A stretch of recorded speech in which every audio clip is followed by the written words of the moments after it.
You might ask, what is the point of the Bible? Essentially, the Bible provides hope and redemption, and it teaches that God offers forgiveness and salvation for all who seek it.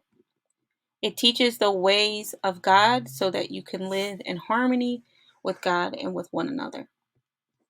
And who should read the Bible, or why should we read the Bible? I think that we should read the Bible so that we can become more familiar with God and with his ways. So I hope to help you get more familiar with that with these videos. And next, why should we learn more about the Bible?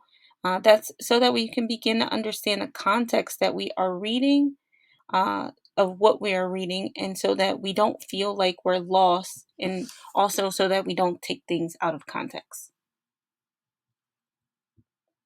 So, I have an exercise for you. I want to challenge you to take at least 2 minutes to write down all of the themes and ideas and stories that you remember about the Bible. I'm about to we're about to jump into the Old Testament and the New Testament, and it would be really cool if you already wrote down some things that you remember, and if you can put those things in order of when they happen, and then as I go through the Old Testament and the New Testament, you can see how many of those things you were correct about, and how many of those things you felt like they were out of context. But let me know if this overview helped you. The Bible is absolutely my favorite book to read,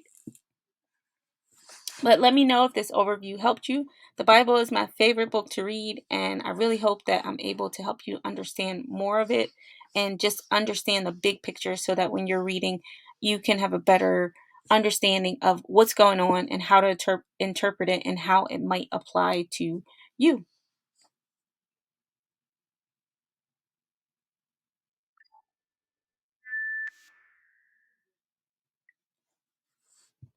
So, I have a challenge for you.